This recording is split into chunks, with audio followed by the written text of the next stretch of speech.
देखो क्वेश्चन में क्या दिया हुआ है, हम लोग साथ में सॉल्व करेंगे ये। Sony limited trading and profit and loss account for year ended 31 दिसंबर। Okay, trading and P and L कौन से साल के लिए दिया हुआ है? 31 दिसंबर 2011। ठीक है, ट्रेडिंग दिया है, जीपी यहाँ पे आ गया, फिर पी एंड एल है और यहाँ पे एनपी आ गया। Okay, the company had taken out a fire policy for 3 lakh. ठीक है, लेकिन फायर पॉलिसी मतलब क्या?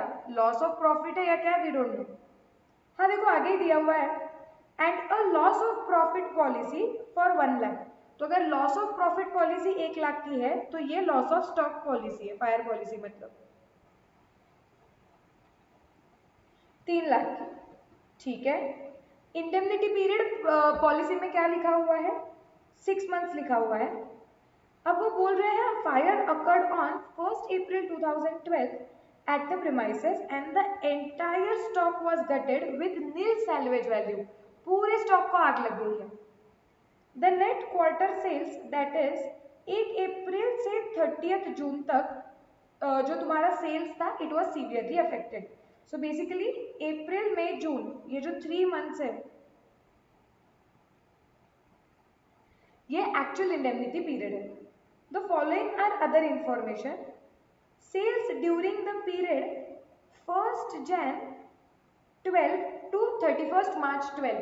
सी ये क्वेश्चंस में डेट्स बहुत आती है, तो अगर तुम्हें कंफ्यूजन हो रहा है कि हमारे पास क्या डेटा दिया हुआ है, तुम लोग इमीडिएटली पहले टाइमलाइन निकाल दो। अगर कंफ्यूजन होता है तो हमें क्या बताया हुआ है, जितनी टाइमलाइन हमारे पास है हमें बताया हुआ है कि एक तो हमारे पास 1 Jan 11 से लेके 31 दिसंबर 11 का ट्रेडिंग पी एंड एल है।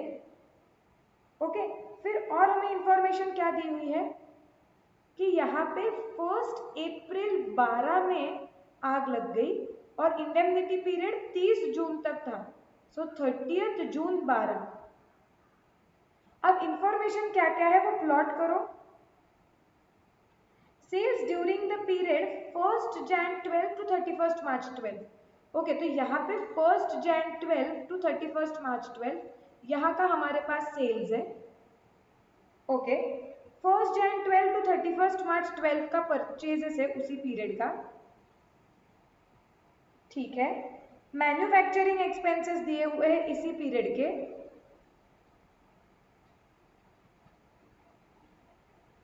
Sales during the period 1 April to 30 June. Okay, तो हमें एक्चुअली इस पीरियड के सेल्स दिए हुए हैं, मतलब ये तो एक्चुअल हो गया सेल्स। स्टैंडिंग चार्जेस जो इंश्योर्ड है वो 50,000 रुपए है। Actual expenses incurred after fire, ये क्या है? Actual expenses incurred after fire बताओ मुझे।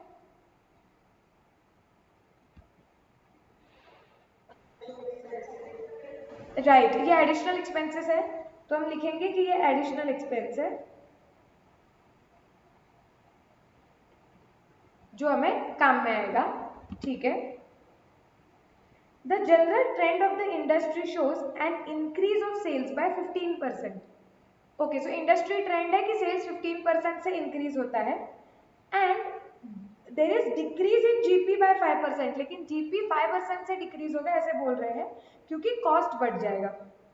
Ascertain the claim for stock and loss of profit, यहाँ पे दोनों इंश्योरेंस के क्लेम हमें निकालने हैं, ये कॉम्बिनेशन है।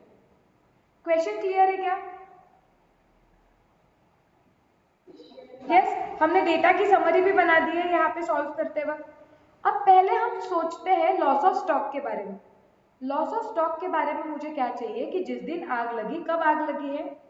यहाँ पे आग लगी हुई है 1 अप्रैल 12 को, राइट?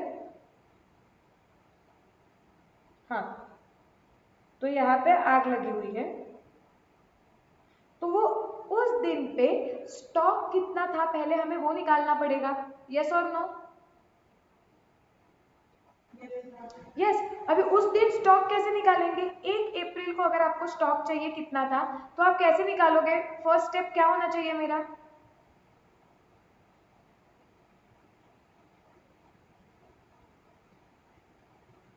अब लॉस ऑफ प्रॉफिट में से थोड़ा सा लॉस ऑफ स्टॉक में आ जाओ वापस, क्या करना पड़ेगा हमें?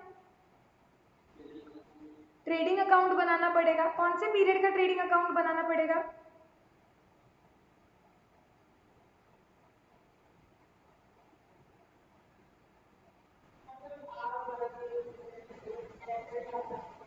नहीं नहीं, हमें 1 जैन याद करो, लॉस ऑफ प्रॉफिट अचानक से भूल गए वापस से। 1 जैन 12 से लेके 31 मार्च का 12 का बनाना पड़ेगा, क्योंकि ये इस पीरियड का जब आप ट्रेडिंग अकाउंट बनाओगे तो इस पीरियड का जो क्लोजिंग स्टॉक होगा 31 मार्च 12 का, वो आपके 1 अप्रैल का स्टॉक होगा। यस और नो? यस। तो सबसे पहले हमें वो करना है, तो फॉर्मेट ड्रॉ कर लो।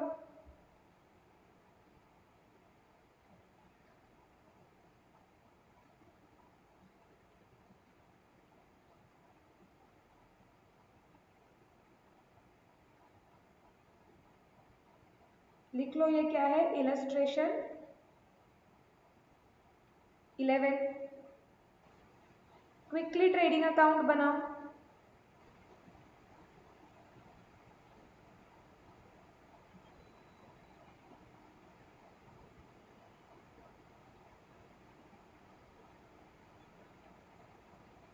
Trading and profit and loss account, actually हमें P&L की कोई ज़रूरत नहीं है, सो हम ट्रेडिंग अकाउंट ही बोलते हैं।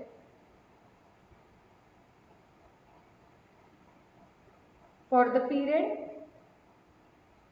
1 Jan to 31 March 12। एक बार क्वेश्चन में देख लो कि उन्होंने हमें कुछ already trading and P&L account दिया था, लेकिन वो कब का है? 31 दिसंबर, फॉर द ईयर 31 दिसंबर 11। मतलब इस पीरियड का ट्रेडिंग P&L है हमारे पास। हमने सारी समरी वैसे भी बना दी, तो इसका मतलब ये पीरियड का ट्रेडिंग P&L तो हमें बनाना ही पड़ने वाला है।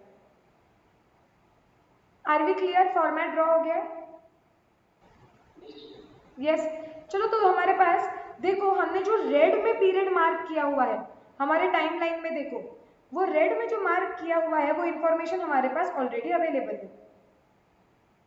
क्या क्या है उस पीरियड का? हमारे पास सेल्स है, परचेज है, मैन्युफैक्चरिंग एक्सपेंस है। तो लिख लेते हैं, 1 जनवरी टू 31 मार्च का सेल्स है हमारे पास 2,50,000। लिख लो, बाय सेल्स 2,50,000।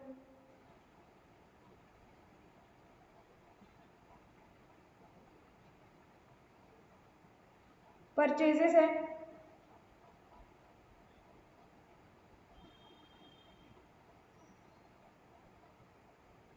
कितना है परचेजेस? 3 लाख।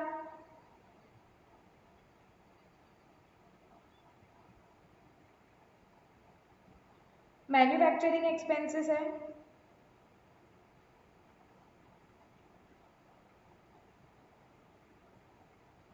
कितने के थे मैन्युफैक्चरिंग एक्सपेंसेस? 70,000 के।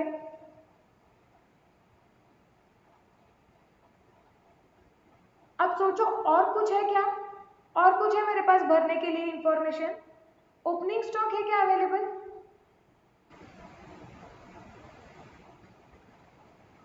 बताओ, पार्टिसिपेटिव रखो क्लास। ओपनिंग स्टॉक है क्या हमारे पास अवेलेबल? यस, क्योंकि 31 दिसंबर 11 तक का अगर हमारे पास ट्रेडिंग P&L है तो 31 दिसंबर 11 का हमारे पास क्लोजिंग स्टॉक है। राइट, तो वो ओपनिंग हो गया। ये सब उधर एग्जाम में क्लिक होना चाहिए, तो हम यहाँ पे लिखेंगे टू ओपनिंग स्टॉक 90,000।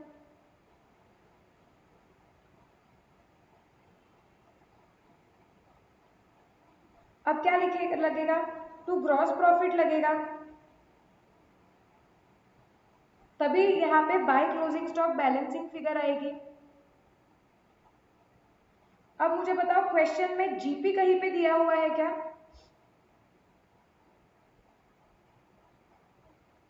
या जीपी निकालने का कोई स्कोप है क्या? बताओ मुझे।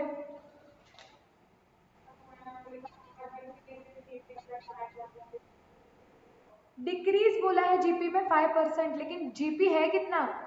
परसेंटेज क्या है जीपी का? 25%। लास्ट ईयर का डेटा यूज किया तुम लोगों ने, करेक्ट? 2,50,000 डिवाइडेड बाय 10 लाख, मतलब आया 25%। लेकिन मुझे बताओ, जब मैं इस साल का 1 जैन से लेके जब मैं 31 मार्च का ट्रेडिंग P&L बनाती हूँ तो मैं 25% जीपी लेना चाहिए क्या मैंने? इस साल मेरा जीपी भी 25% हुआ होगा क्या? 5% डिक्रीज हुआ होगा, तो मतलब 20% से मेरे जीपी आया होगा। तो कितना आया होगा बताओ, निकालो।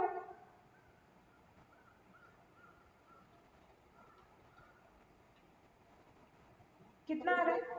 50,000। अब क्या मैं क्लोजिंग स्टॉक निकाल सकती हूँ?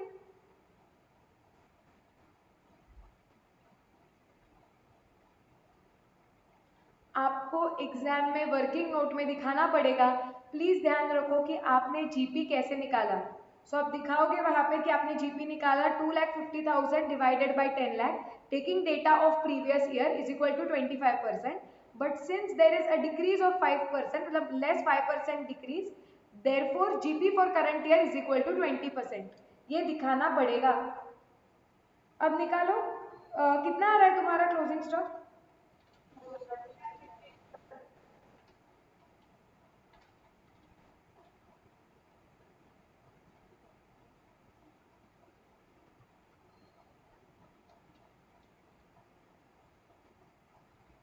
2,60,000, करेक्ट। बैलेंसिंग फिगर है। चलो ये आ गया। अब अगर 2,60,000 है तो हम क्लेम कैलकुलेशन अभी करेंगे, नीचे वर्किंग नोट बनाते हैं। Claim calculation for loss of stock. तो हम क्या लिखेंगे? हमारा क्लोजिंग स्टॉक है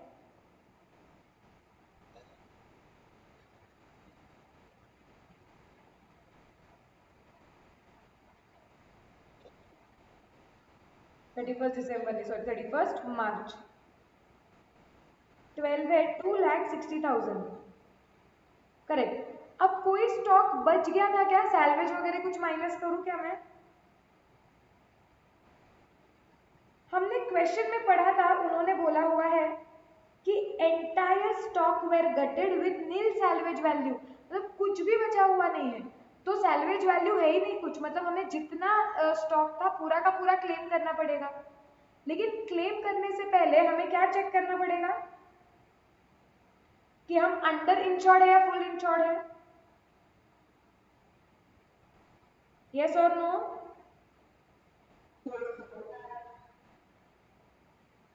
चेक फॉर अंडर इंश्योरेंस कैसे चेक करेंगे? हम देखेंगे कि हमारा इंश्योरेबल अमाउंट कितनी थी, कितने का इंश्योरेंस निकालना चाहिए था?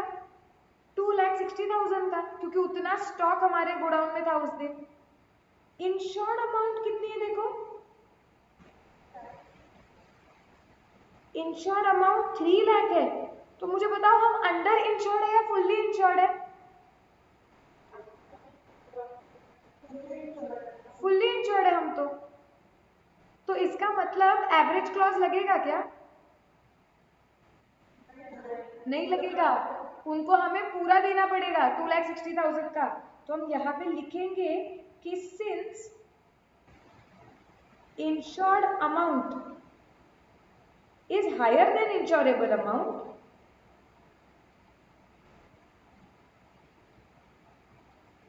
the organization, जो भी नाम होगा, is fully insured, therefore claim will be equal to actual loss will be, which is equal to 2,60,000। क्या ये क्लियर है हमें?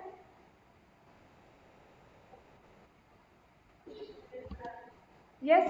अभी भी क्वेश्चन आधा ही कंप्लीट हुआ है। अब हमें क्या निकालना पड़ने वाला है? Second part of the question, claim calculation for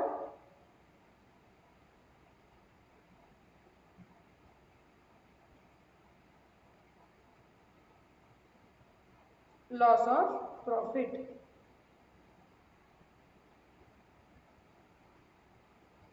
okay, अब लॉस ऑफ प्रॉफिट निकालना है। अब शिफ्ट मोड पे आ जाओ, हम लॉस ऑफ प्रॉफिट हमें निकालना पड़ेगा। अब लॉस ऑफ प्रॉफिट के लिए हमें क्या करते हैं हम सबसे पहले, GP on reduced turnover, yes और नो, यस। इसके लिए सबसे पहले क्या लगता है, स्टैंडर्ड टर्नओवर। स्टैंडर्ड टर्नओवर देखो तो हमारे जो हमने टाइमलाइन ड्रॉ किया है, हमारा 1 अप्रैल 12 से लेके 30 जून 12 का हमारा इंडेमनिटी पीरियड है। मतलब हमें स्टैंडर्ड टर्नओवर के लिए सबसे पहले बेस क्या लगेगा, हमें लगेगा 1 अप्रैल 11 से लेके, मैं मार्क कर देती हूँ यहाँ पे,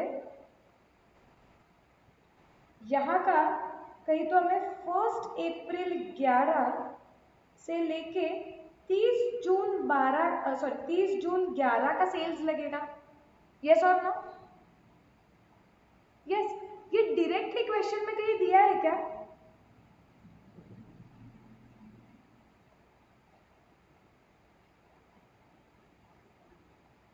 कहीं क्वेश्चन में 1 अप्रैल 11 से लेके 30 जून 11 तक का डेटा दिया हुआ है क्या?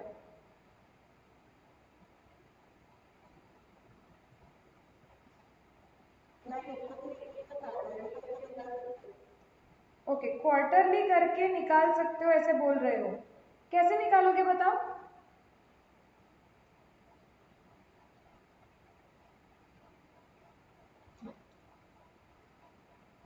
सलोनी ने छोड़ दिया। सलोनी बोल रही थी कि मैम 1 अप्रैल 11 से 30 जून 11 तक का हम निकाल सकते हैं, लेकिन कैसे?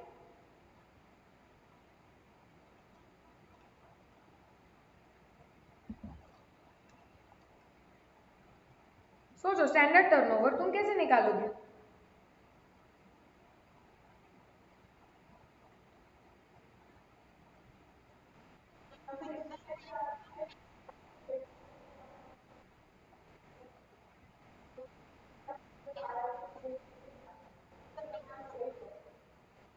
लिए ना 1 अप्रैल 11 से 30 जून 11।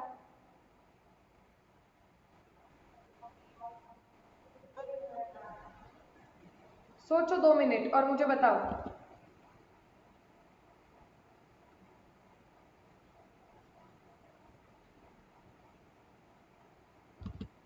बताओ सलोनी कैसे निकालोगे?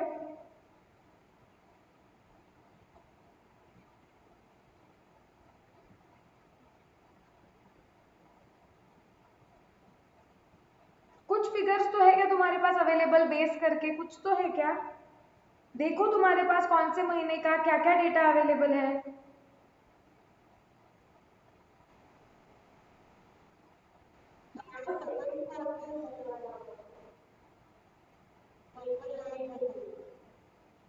हाँ, सेकेंड क्वार्टर होगा।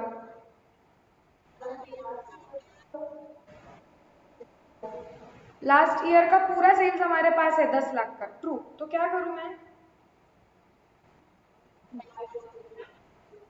ओके, सो सलोनी बोल रही मैम देखो एक ही बेस मुझे तो दिख रहा है कि पिछले पूरे साल का सेल्स है हमारे पास। सो अज्यूमिंग कि पूरे साल भर में सेल्स यूनिफॉर्म हुआ होगा, हम ये कर सकते हैं कि 10 lakhs divided by 12 multiplied by 3, क्योंकि हमें अप्रैल मई जून इस पीरियड का सेल्स चाहिए। करेक्ट लग रहा है क्या? यस। अब देखो यहाँ पे एक अजम्पशन हो रहा है कि पूरे जनवरी से लेके दिसंबर 11 में हर महीने में यूनिफॉर्म सेल हो रहा था। ओके, सोच तो करेक्ट है कि वही करना है हमें कि पिछले साल का सेल्स 10 लाख दिया हुआ है, उसके बेसिस पे 3 महीने का निकालना है। लेकिन तुम लोग ये जो कर रहे हो कि 10 लाख डिवाइड बाय 12 इंटू 3, इसको थोड़ा सा और बेटर भी कर सकते हैं, क्योंकि यहाँ पे हम अज्यूम कर रहे हैं कि पूरे साल भर में हर महीने में इक्वल सेल हुआ होगा। इसके लिए हम 10 lakh divide by 12 multiplied by 3 कर रहे हैं, अज्यूमिंग कि यूनिफॉर्म सेल हो रहा है। लेकिन थोड़ा और बेटर कर सकते हैं, क्या मैं बताती हूँ। ये सोचना जो अभी मैं बता रही हूँ, ये सोचना थोड़ा सा डिफिकल्ट है, तो ये तुम्हें ना जानबूझ के प्रैक्टिस करके एग्जाम के लिए याद रखना पड़ेगा। यहाँ पे स्टैंडर्ड टर्नओवर चार्ट में लिख दिया है, वहां पे मतलब मैं रेफरेंस दे रही हूँ कि वर्किंग नोट 1 पे जाओ। साइड पे निकाल देती हूँ यहाँ पे।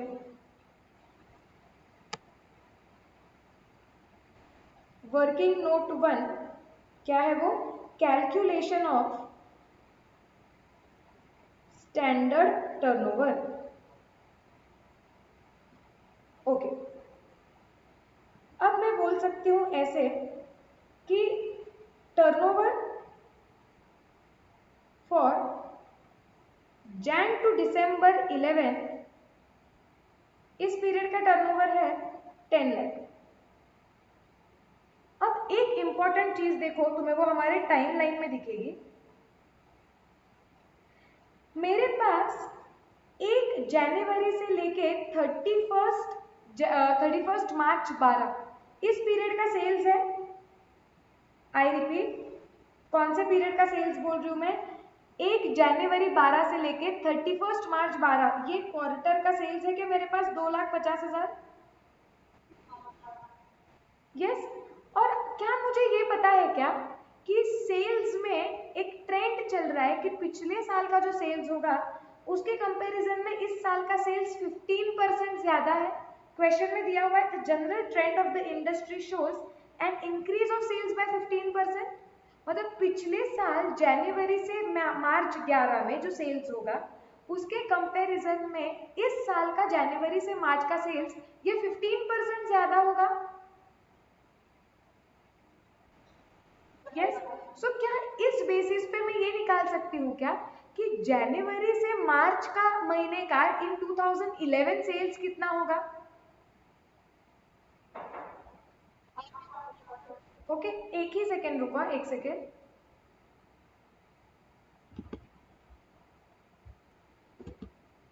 राइट, तो हम क्या, हाँ, हम ये डिस्कस कर रहे थे कि सिंस मेरे पास जनवरी से लेके मार्च 12 का एक्चुअल सेल्स है 2,50,000 और मुझे पता है कि ट्रेंड के हिसाब से इस साल का सेल 15% ज्यादा है, तो मैं जनवरी से मार्च 11 का सेल्स कितना हुआ होगा ये निकाल पाऊंगी। यस। तो मुझे बताओ कितना आएगा, कैसे निकालोगे तुम?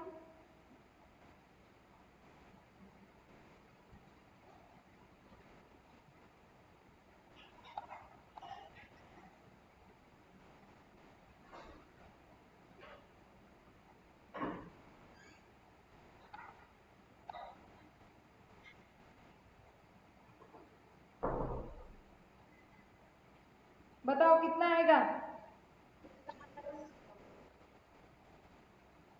कैसे ज्यादा होगा? तुम कैलकुलेशन गलत कर रहे हो, क्योंकि अगर इस साल का 15% ज्यादा है तो पिछले साल का कम ही आएगा ना।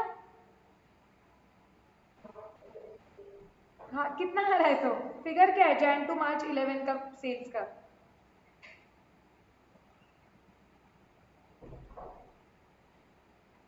कैसे निकालोगे? अगर पिछले साल का 100 रुपए सेल है, एक सेकेंड रुको, लो कैलकुलेटर पे।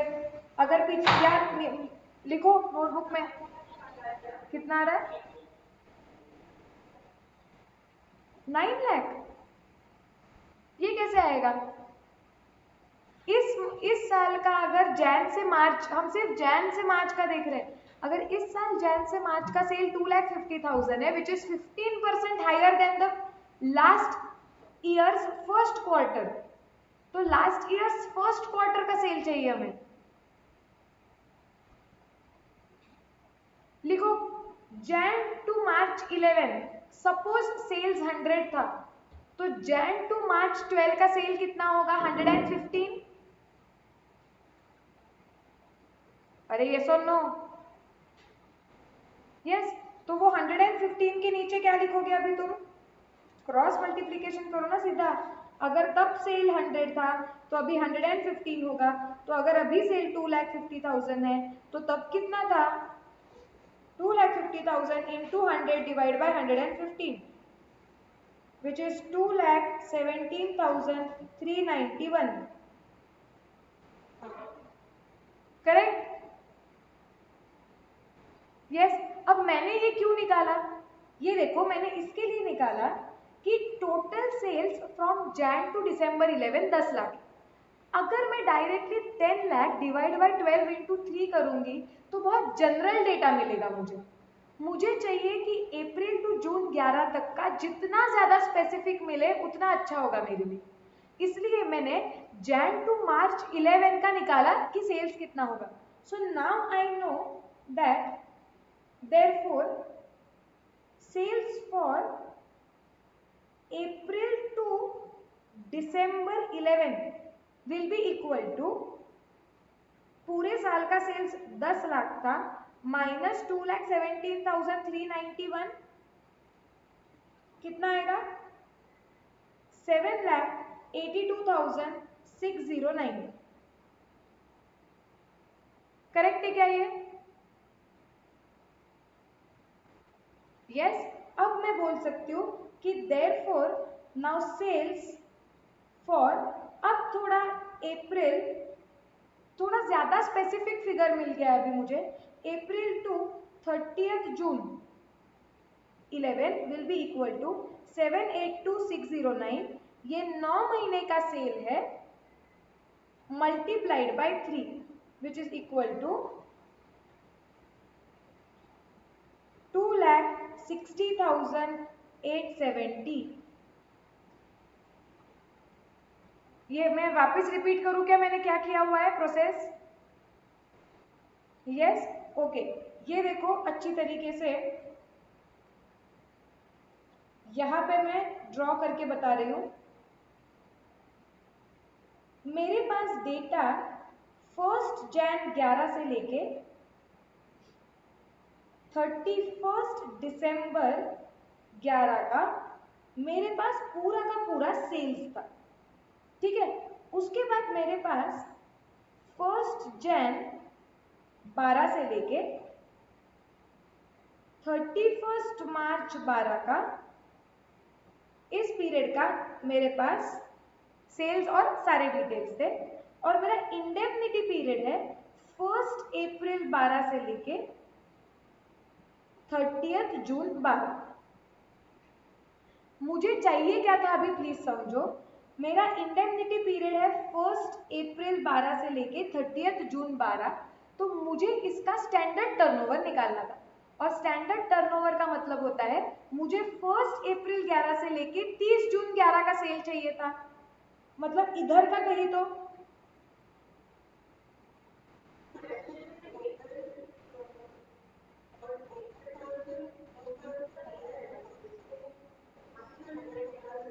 कैसे निकालोगे? वो तो एक्चुअल सेल्स दिया हुआ है ना. ये एक्चुअल सेल्स है तुम्हें क्वेश्चन में दिया हुआ है, तुम जो बोल रहे हो.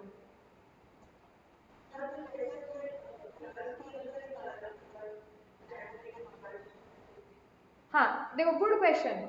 सलोनी क्या बोल रही है कि मैम देखो मेरे पास ऑलरेडी 1 अप्रैल 12 से 30th जून 12 में कितना सेल्स हुआ है वो मुझे पता है. ओके. तो मैं मैम ऐसे कर सकती हूँ ना जैसे आपने अभी किया कि ये जो अप्रैल से 30 जून का सेल हुआ है वो पिछले साल के सेल से 15% ज्यादा होगा. तो मैं पिछले साल का सेल निकाल सकती हूँ 15% माइनस करके उसमें से. सोनोनी तुम्हारा पर्पस ही डिफीट हो रहा है क्योंकि वो 1 अप्रैल टू 30th जून का जो एक्चुअल सेल्स है वो आग लगा हुआ सेल से कम है ना. हमें वो एक्चुअल सेल्स है कि आग लगने के बाद हम एक्चुअल सेल्स कितना कर पाए, हमें कंपेयर करना है कि कितना होना चाहिए था उससे. तुम, हाँ बेस गलत हो जाएगा ना क्योंकि तुम आग लगने के बाद का सेल ले रहे हो और तुम बोल रहे हो कि ये पिछले साल के सेल से 15% ज्यादा है. पॉसिबल ही नहीं है ये. पिछले साल तुम्हारे फैक्ट्री में आग नहीं लगी हुई थी. वही तो कंपेयर करने के लिए हमें निकालना है ना कि अब भी एक्चुअल सेल्स 1 अप्रैल 12 से 30 जून 12 तक इतना एक्चुअल सेल्स हुआ है, लेकिन कितना होना चाहिए था ये तो निकालना है. इसके लिए तो ये जरूरी है कि हमें पिछले साल का अप्रैल से जून 11 का सेल्स पता चले एक्चुअल.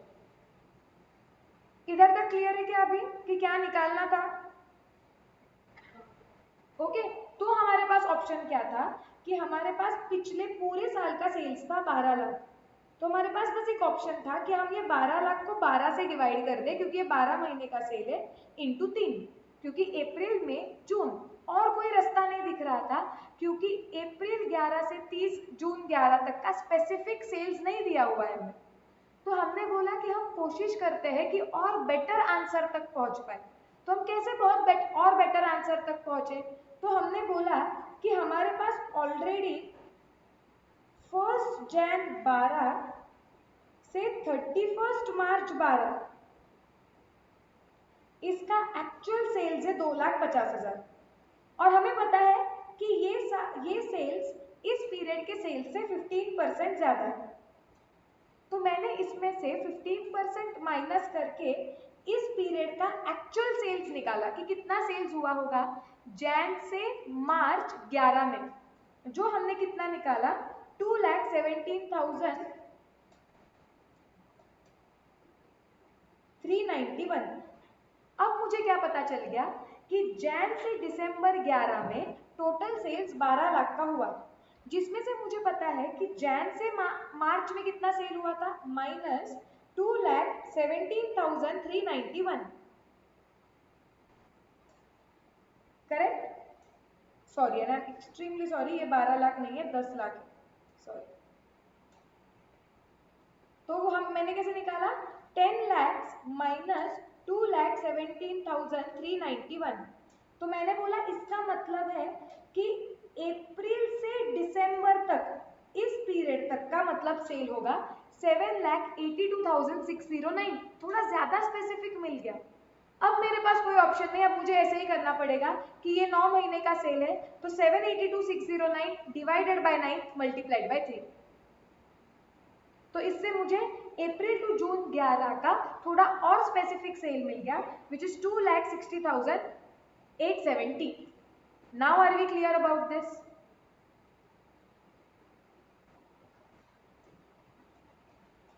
योगिनी, विश्वजीत, या आप भी कुछ डाउट है?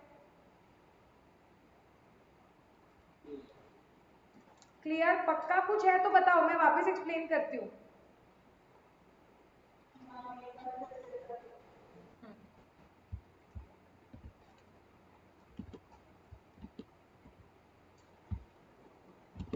चलो, सो ये पता चल गया। अब मुझे ये हटा देने दो 1 मिनट।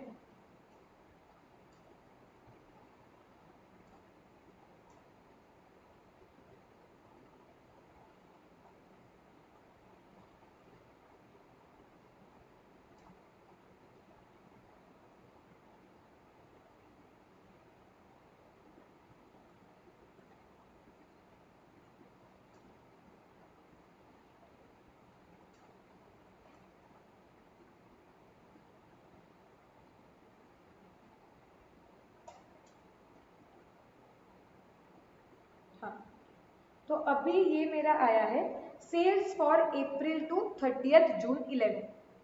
करेक्ट? मतलब ये बेस मिल गया कि पिछले साल इंडेमनिटी पीरियड में इतना सेल हुआ था। मुझे क्या चाहिए, इस साल अप्रैल से जून 12 में कितना सेल होना चाहिए था। तो इसके लिए क्या मैंने इसको ट्रेंड के लिए एडजस्ट करना चाहिए, इसको ट्रेंड के लिए भी चेंज करेंगे। सो हम ऐड करेंगे ट्रेंड, क्योंकि इंक्रीजिंग ट्रेंड है सेल्स का। कितना इंक्रीजिंग ट्रेंड है? 15%।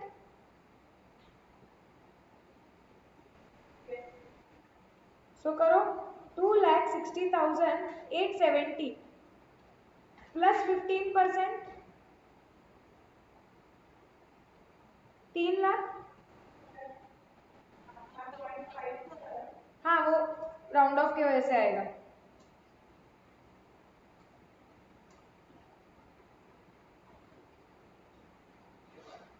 तो इसका मतलब ये हो गया फाइनली मेरा स्टैंडर्ड टर्नओवर। यस?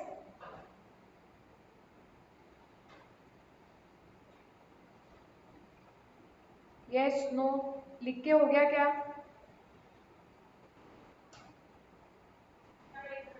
हाँ,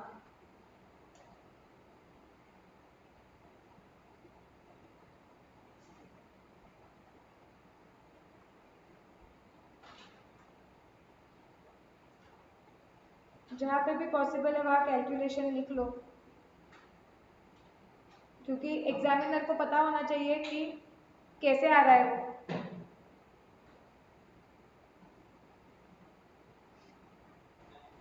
हाँ बोलो विश्वजीत। क्योंकि तुम्हारे पास, विश्वजीत हम क्या बोल रहे हैं, हम स्टैंडर्ड टर्नओवर का मतलब क्या होता है कि इंडेमनिटी पीरियड में कितना सेल होना चाहिए था, बराबर। तो पिछले साल अप्रैल से जून में सेल हुआ था 2,60,870 का, और क्वेश्चन में बताया हुआ है कि सेल्स 15% से इंक्रीज हो रहा है। किसके लिए ऐड किया? तो मतलब हमारे चार्ट में स्टैंडर्ड टर्नओवर कितना आएगा? 3 लाख। अब इसको किस चीज से कंपेयर करेंगे? एक्चुअल टर्नओवर से। अब मेरा एक्चुअल टर्नओवर कितना आ रहा है? क्वेश्चन में देखो क्या दिया हुआ है, 87,500, 1 अप्रैल 12 से 30 जून 12। सो लिख दो वहां पे 87,500।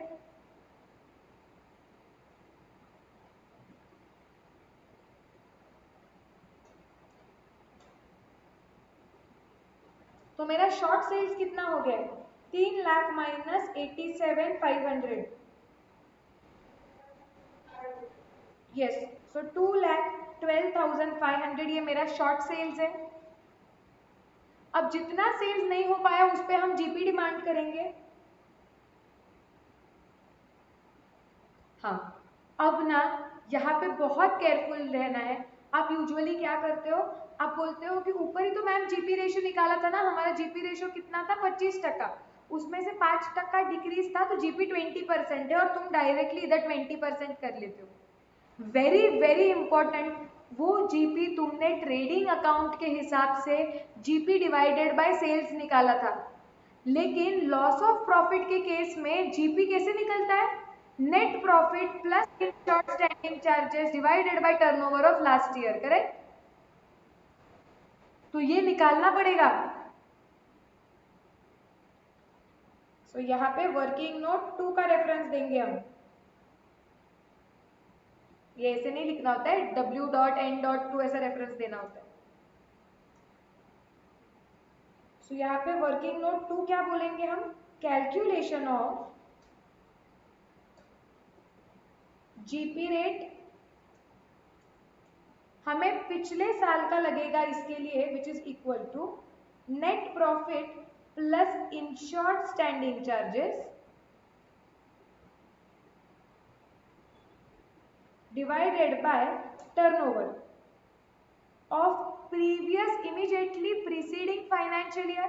क्या हमारे पास पिछले साल का फाइनेंशियल ईयर है क्या, जैन से दिसंबर का है? तो उधर जाते हैं और उस साल से रिलेटेड ये डेटा पूरा जमा करते हैं।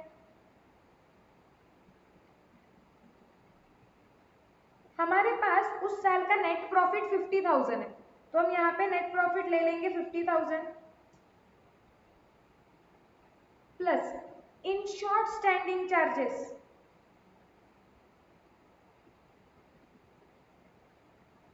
स्टैंडिंग चार्जेस इन शॉर्ट देखो यहाँ पे दिए हुए हैं 50,000 के, कि हमने जितने भी स्टैंडिंग चार्जेस है उसमें से हमने इंश्योरेंस 50,000 का निकाला हुआ है, तो मैंने यहाँ पे लेना चाहिए plus 50,000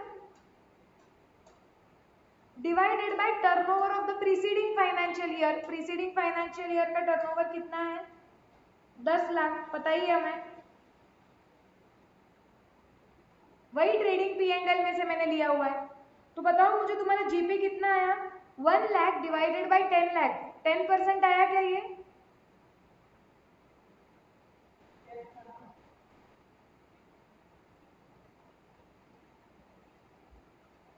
are we absolutely clear about this? Yes, okay. अब अगर हम क्वेश्चन में देखेंगे तो हमें क्या बताया है, लेकिन कि जीपी जो होता है वो 5% से डिक्रीज होने वाला है। ओके, तो इस साल जीपी हम पिछले साल जितना नहीं ले सकते हैं।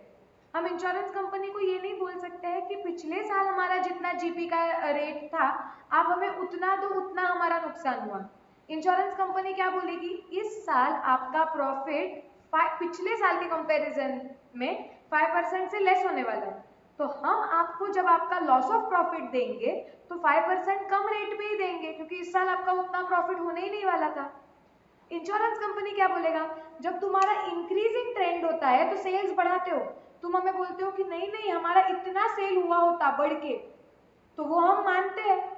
तो जब हमें पता है कि आपका प्रॉफिट पिछले साल से 5% कम होने वाला है, तो हम आपको पिछले साल जितना जीपी क्यों दे, हम भी आपको 5% कम ही देंगे, क्योंकि इस साल आपका प्रॉफिट 5% कम होने वाला था। Are we making sense? Yes. तो यहाँ पे हमें क्या करना पड़ेगा, जीपी रेशियो को एडजस्ट करना पड़ेगा, less decrease by 5%, so therefore हमारा जीपी रेट जो होगा वो 5% ही होगा। और ये हम यहाँ पे यूज करेंगे जो हम इंश्योरेंस कंपनी के पास से लेंगे, this is multiplied by GP rate which is 5%, तो हमारा ये कुछ 10,625 आना चाहिए।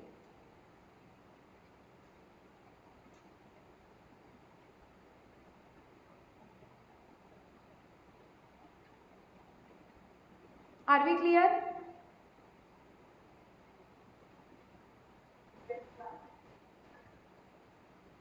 अभी ये एक पार्ट कंप्लीट हुआ है ना, अब प्लस क्या आता है,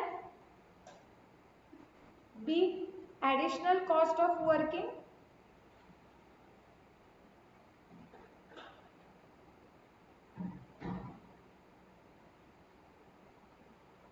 जो क्या होता है, lower of first.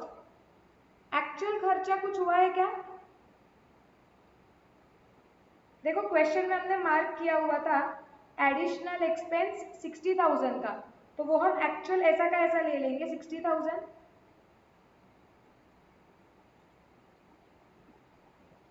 Second, GP on increased sales, ये खर्चा करने के वजह से सेल्स कितने से बढ़ा, क्वेश्चन देखो कहीं क्वेश्चन में दिया हुआ है क्या कि ये एडिशनल एक्सपेंस करने की वजह से हमारा सेल्स कितने से बढ़ा,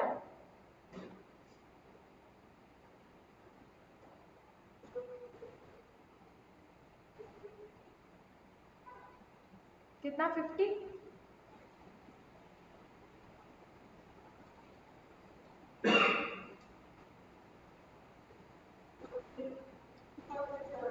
कहाँ पे लिखा है,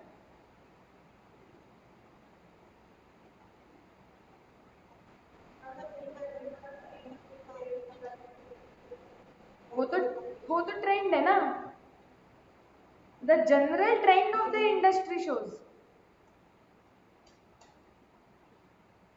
पूरे इंडस्ट्री में ही ट्रेंड है कि तुम्हारा पिछले साल के कंपैरिजन में सेल्स 15% से बढ़ने वाला है, दैट इज इंडस्ट्री ट्रेंड। ये एडिशनल एक्सपेंस करने की वजह से तुम्हारा इंडेमनिटी पीरियड में सेल्स कितने से बढ़ा, हमारा वो मुद्दा चल रहा है।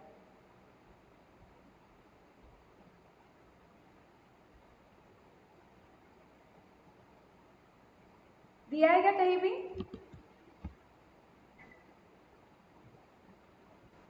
तो मुझे सिंपली ये अज्यूम करना पड़ेगा, जब क्वेश्चन में बताते ही नहीं है कि एडिशनल एक्सपेंस करके मेरा सेल्स कितने से इंक्रीज हुआ, अगर मुझे ये पता ही नहीं है तो उस केस में मुझे अज्यूम करना पड़ेगा कि इंडेमनिटी पीरियड में जो भी सेल्स हो पाया, मतलब ये 87,500 ये पूरा ही एडिशनल एक्सपेंस की वजह से ही हुआ है। क्लियर है क्या?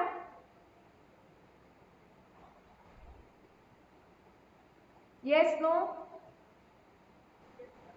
ओके, नोटबुक में ये जो पॉइंट्स है वो हेडिंग करके लिखते जाओ, एक तुम सोचो कितना सिलेबस है, ये कैसे याद रहेंगे, लिखो ऊपर या रेड पेन से अलग पेन से लिखो कि when the question is silent, लिखा है क्या पहले भी हमने ये,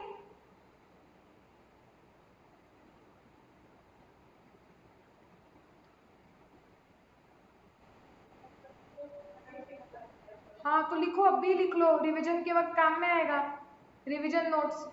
When the question is silent,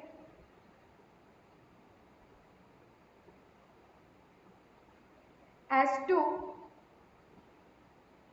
how much sales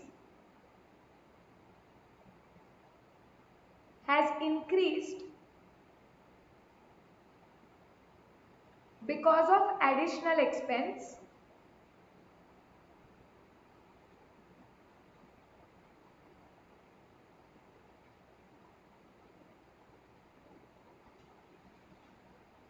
it is to be assumed that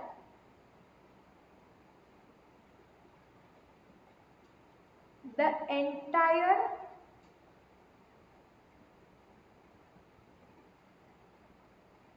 actual sales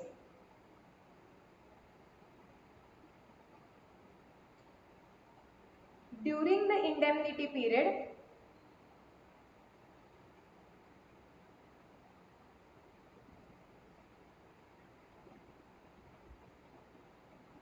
are because of additional expense.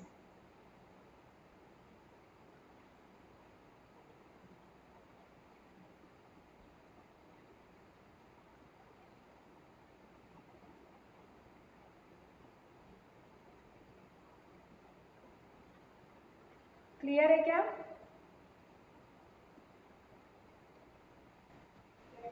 मतलब यहाँ पे मुझे क्या मानना पड़ेगा कि पूरा 18,500 ये एडिशनल एक्सपेंस के वजह से हुआ है, तो वो सॉरी कितना 87,500 ही था ना? हाँ, तो वो 87,500 के ऊपर का जीपी जो है 5%, वो हमने इंश्योरेंस कंपनी का बचाया 4,375। एंड थर्ड है एवरेज क्लॉज वाला, उसमें हम क्या लगाएंगे? Actual expense. एक्चुअल एक्सपेंस कितने? 60,000 into GP on adjusted annual turnover. Okay, अब एडजस्टेड एनुअल टर्नओवर देखना पड़ेगा, वर्किंग नोट बनाते हैं। Adjusted annual turnover. ओके, शांति से सोचते, पहले हमें एनुअल टर्नओवर निकालना है। तो मुझे ये पता है कि 1 अप्रैल 12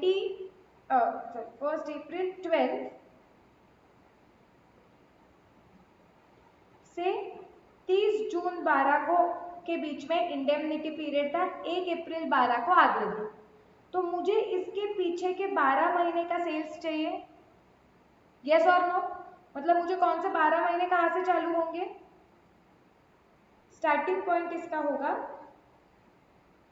1 अप्रैल 11 से लेके 31 मार्च 12 तक का मुझे चाहिए सेल्स, यस और नो?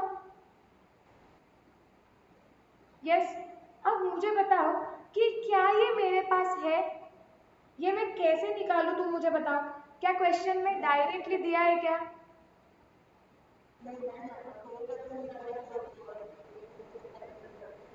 हाँ ओके, तो सलोनी बोल रही है मैम देखो अप्रैल से दिसंबर तक का तो सेल्स अपन ने ही निकाला हुआ है ऊपर, कितना था वो?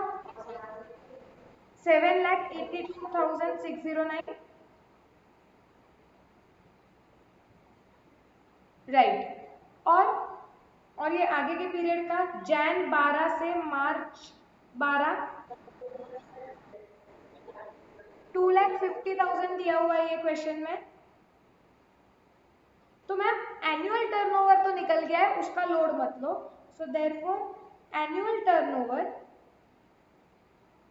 is equal to 7,82,609 plus 2,50,000. So it is 10,32,609. Clear इधर तक? यस। तुम वर्किंग नोट में अगर अगर तुम टाइमलाइन नहीं ड्रॉ कर रहे हो तो वहां पे बराबर से पीरियड लिख दो कि sales from April 11 to December 11 as calculated above 7,82,609, Sales from Jan to March 12 given 2,50,000. Therefore, annual sales of preceding 12 months is 10,32,609. ज्यादा ही फास्ट बोला क्या मैंने?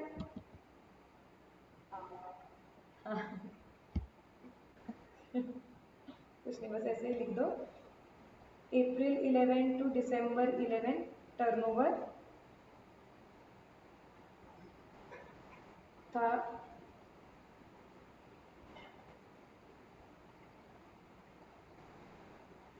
7,82,609 and Jan 12 to March 12 2,50,000. So total 10,32,609. यहाँ पे हम बोल सकते हैं वर्किंग नोट 1 को आप रेफर कर लो. 1 में हमने निकाला. डन हो गया. ये एनुअल टर्नओवर निकला है. हमें चाहिए क्या होता है? Adjusted annual turnover. अब एडजस्टेड एनुअल टर्नओवर के लिए क्या करना पड़ेगा? ट्रेंड पहले एडजस्ट करना पड़ेगा और फिर जीपी निकालना पड़ेगा. करेक्ट. तो ट्रेंड को एडजस्ट करना पड़ेगा. अब देखो ये क्वेश्चन खतरनाक है. कैसे ट्रेंड को एडजस्ट करोगे बताओ मुझे.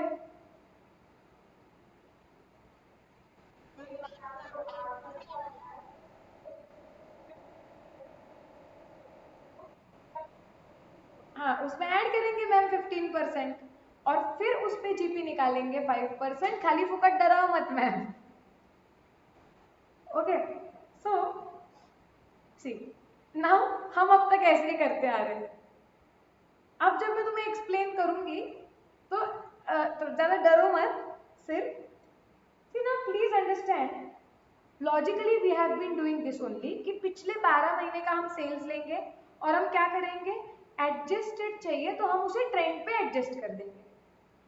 लेकिन ना अगर तुम्हें इफ इन द क्वेश्चन आपको ब्रेकअप दिया हुआ है, ओके, किस चीज का ब्रेकअप दिया हुआ है, तो यहाँ पे क्वेश्चन में अगर आप देखोगे तो मुझे क्लियरली पता है कि पिछले जो 12 महीने का सेल्स था ना, उस 12 महीने में से मुझे ये पता है कि 3 महीने का सेल्स था इस साल का 2,50,000. ये ब्रेकअप मुझे पता है.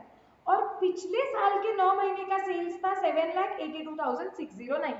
ये ब्रेकअप मुझे पता है. And this 9 + 3 = 12. ये ऐसे पिछले 12 महीने हुए, ये मुझे पता है. ओके. अगर आपको ये ब्रेकअप पता है ना, तो इससे क्या होता है प्लीज अंडरस्टैंड.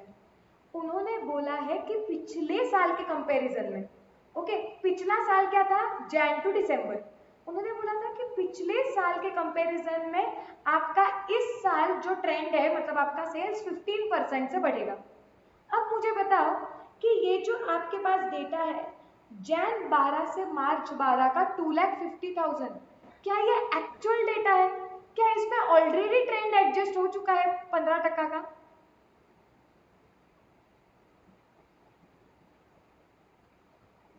समझा क्या मैंने क्या बोला है? मुझे डाउट. कुछ नहीं, फोकस. समझा ना थोड़ा बहुत? हाँ, एक सेकेंड.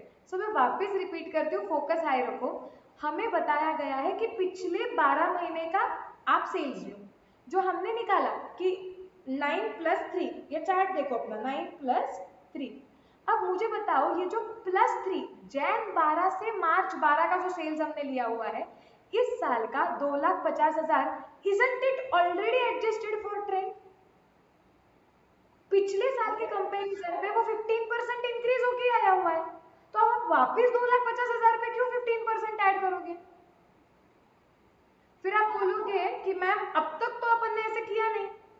अब तक हमने ऐसे क्यों नहीं किया?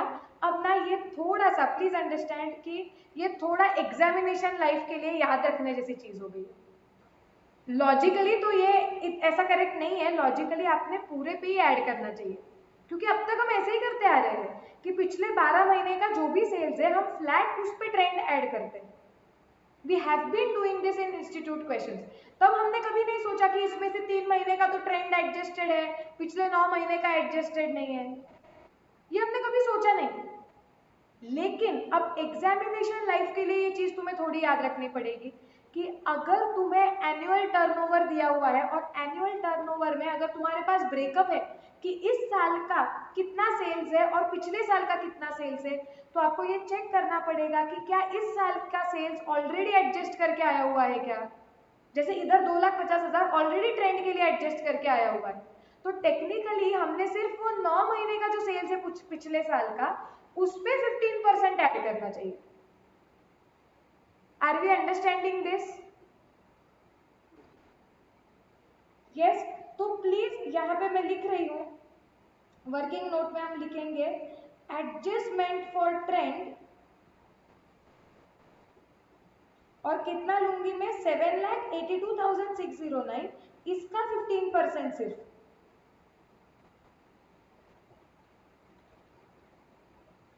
which is 1,17,391,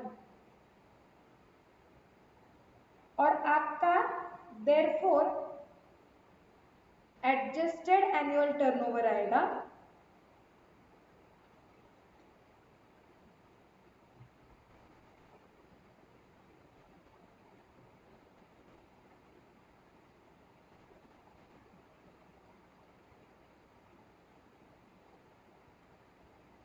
11,50,000। यहाँ पे प्लीज स्टार मार्क कर दो आपके बुक में, रेड पेन से करो। अकाउंट्स लेक्चर में कंपलसरी रेड पेन लेके बैठना है, क्योंकि रिवीजन मटेरियल में आपका क्लास में ही बनवा रही हूँ। चार्ट्स मैंने क्लास में दे दिए हैं, क्वेश्चंस जो डिफिकल्ट है एक्सीडेंट स्पॉट हम क्लास में मार्क कर रहे हैं, गलतियां जो होगी जहां गलतियां हो सकती है वो भी मार्क करवा के ले रही हूँ, जो टफ कैलकुलेशन है मैं नोट्स भी लिखवा के दे रही हूँ। तो प्लीज इतना करो कि रेड पेन लेके बैठो, ताकि रिवीजन बाद में सिंपल हो जाए। यहां पे मार्क कर दो कि if breakup is given for annual turnover, कि अगर आपको एनुअल टर्नओवर का ब्रेकअप दिया है, then do not adjust trend for current year data as it is already post trend, trend के बाद का ही वो डेटा है। ओनली मेक और only calculate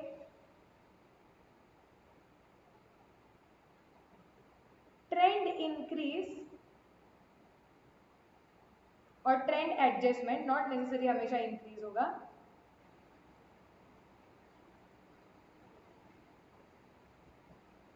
on previous year sales.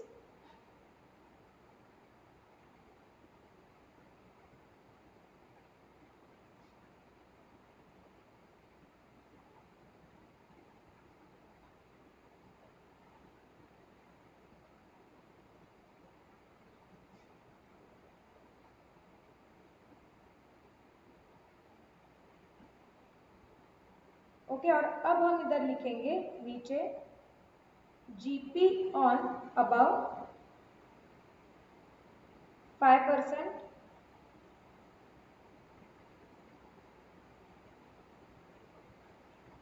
57,500।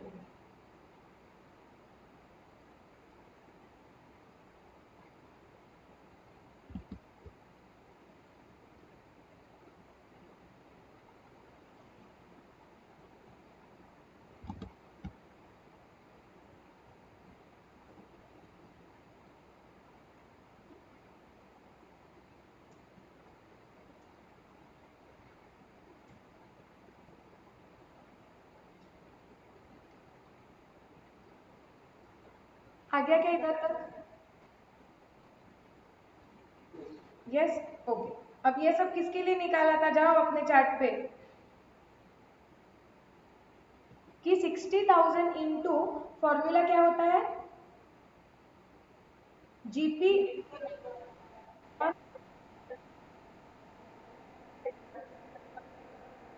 Right, numerator plus uninsured standing charges तो आएगा 60,000 into GP on annual turnover. उधर रेफरेंस देना भूलना मत। वर्किंग नोट 3 देखो भाई, बहुत मेहनत से बनाई है हमने। इंटू 57,500, डिनोमिनेटर में 57,500 प्लस अनइंश्योर्ड स्टैंडिंग चार्जेस। अब क्वेश्चन में अनइंश्योर्ड स्टैंडिंग चार्जेस है क्या हमारे पास कहीं?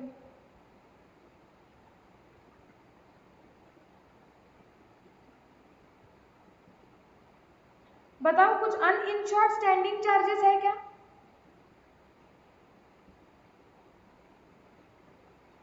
इंश्योर्ड स्टैंडिंग चार्जेस दिए हुए हैं, अनइंश्योर्ड निकालने का कोई स्कोप है या अनइंश्योर्ड है ही नहीं?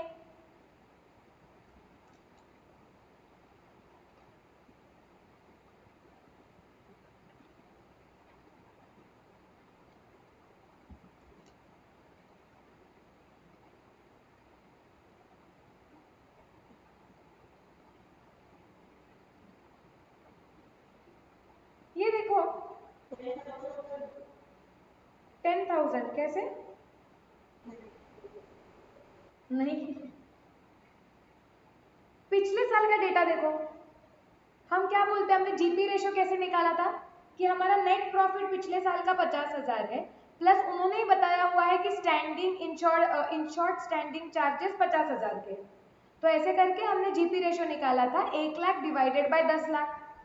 ओके, पिछले साल का बेस लेके, मतलब हम क्या करते हैं, हम बोलते हैं कि पिछले साल नेट प्रॉफिट कितना हुआ, पिछले साल के स्टैंडिंग एक्सपेंसेस कितने हैं, उसके बेसिस पे जीपी निकालना चाहिए।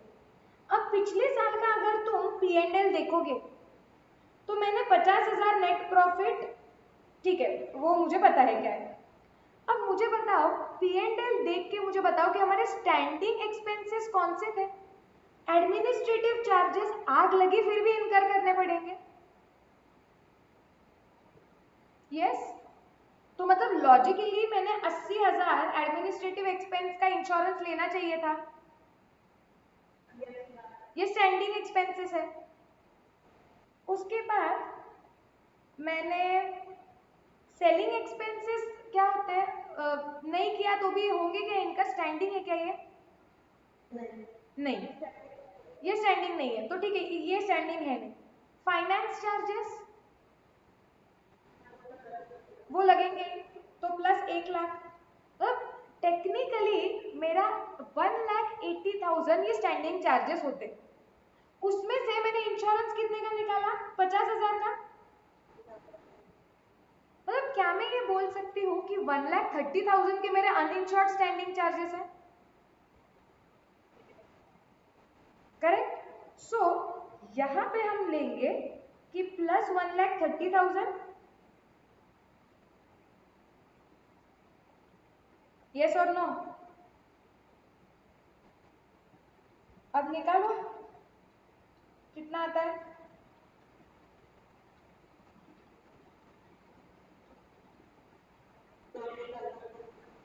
18,400। यहाँ पे नहीं। अब वैसे भी हमें क्या लेना है, लोअर ऑफ थ्री, तीनों का लोएस्ट लेना है, 4,375। सो यहाँ पे आएगा लोएस्ट इज इक्वल टू 4,375। सो अब हम क्या बोलेंगे ना, टोटल लॉस प्राइमा फेसी कितना है, ए प्लस बी, मतलब 10,625 प्लस 4,375 कितना आना चाहिए?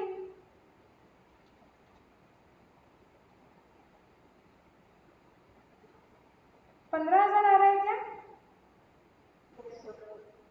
यस। अब इसमें भी अगर हमने स्टैंडिंग चार्जेस में कुछ बचत की है तो वो माइनस होना चाहिए।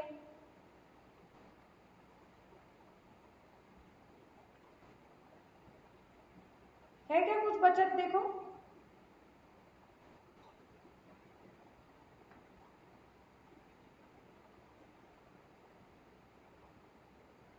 कुछ बोला नहीं है ना, कुछ सेविंग्स का बोला नहीं है। तो फिर हमें यही अज्यूम करना पड़ेगा कि सेविंग्स कुछ हुआ ही नहीं।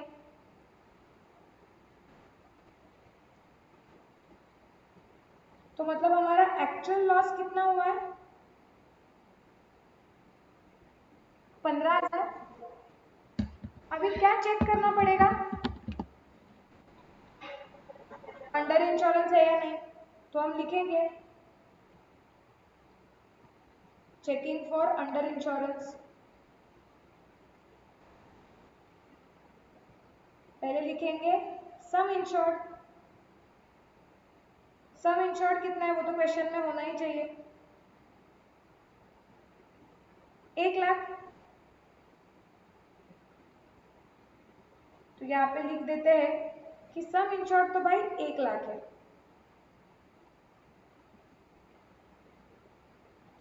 And GP on adjusted annual turnover कितना है? परफेक्ट, निकाला हुआ है हमने 57,500। तो मुझे बताओ हम अंडर इंश्योरेंस में है या नहीं है, या फुल्ली इंश्योर्ड है?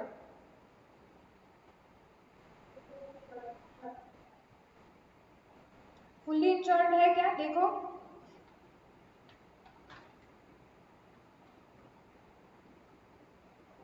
बताओ बताओ, मैं तुम्हारे लोगों के आंसर के लिए वेट कर रही हूँ, क्या लिखोगे फिर तुम वहां पे?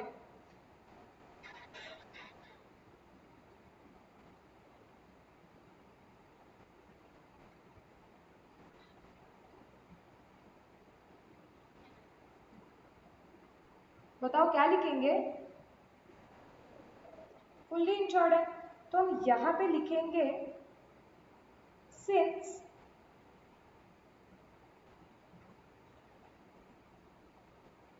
सम इंश्योर्ड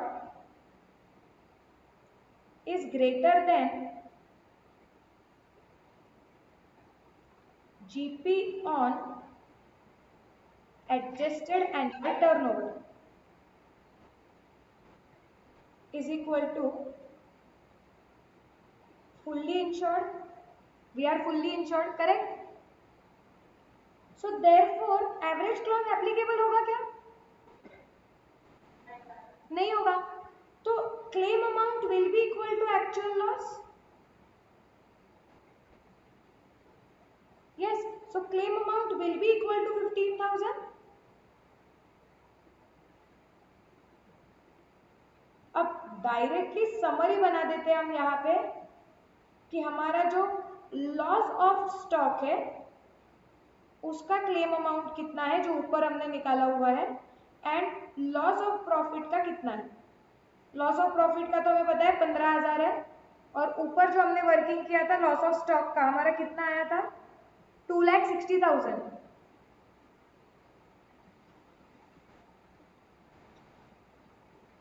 सो हमारा 2,75,000 ये टोटल क्लेम है। Are we clear?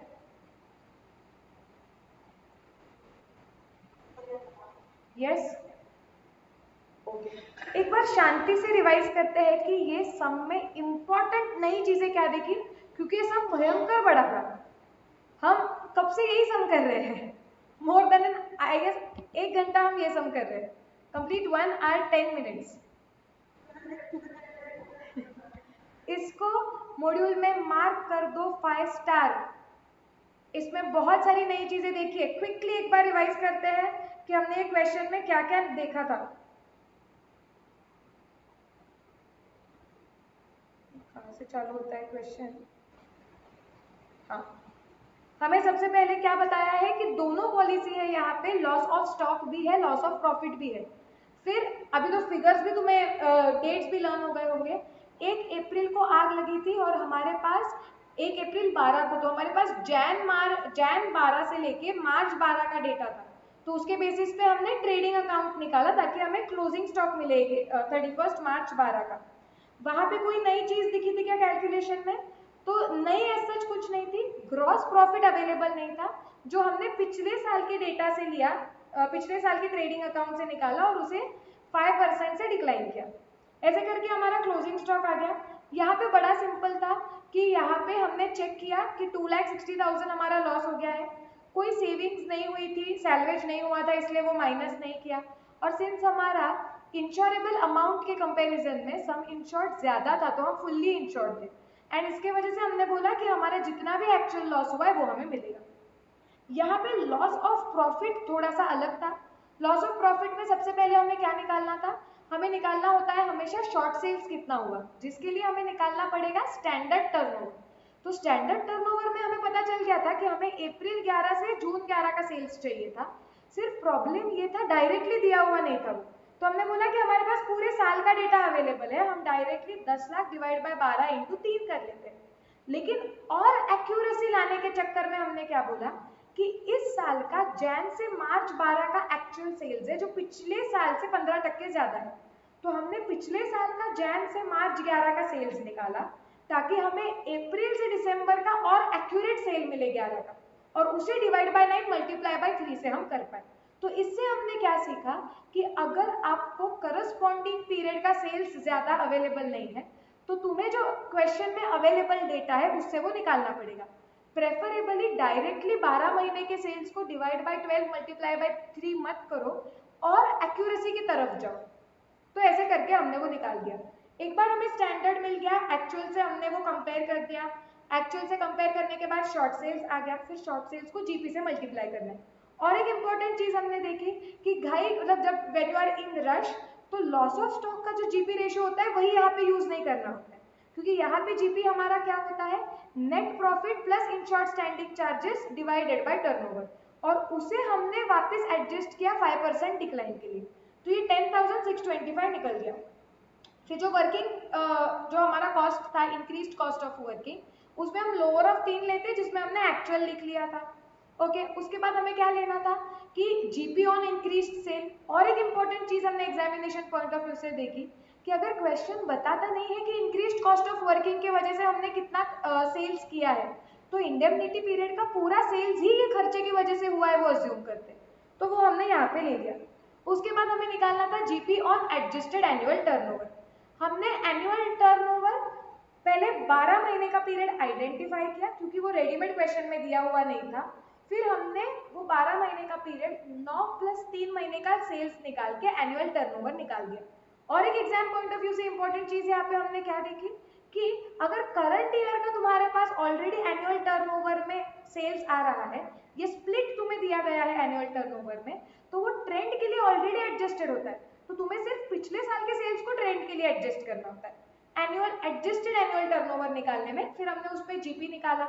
फिर जब हम डिनोमिनेटर निकाल रहे थे कि अनइंश्योर्ड स्टैंडिंग चार्जेस कितने हैं तो हमें वो भी डायरेक्टली दिया नहीं था, लेकिन हमें पता था कि हमारे टोटल स्टैंडिंग चार्जेस कितने हैं, तो वो पिछले साल के P&L में से तुम निकाल सकते हो, उसमें से इंश्योर्ड माइनस करके अनइंश्योर्ड निकाल सकते हो। फिर एवरेज क्लॉज आ गया। उसके बाद हमने चेक किया वापस से कि हम अंडर इंश्योरेंस में है या नहीं है, सिंस हम नहीं थे हमारा पूरा actual loss amount claim amount हो गया। Are we absolutely clear?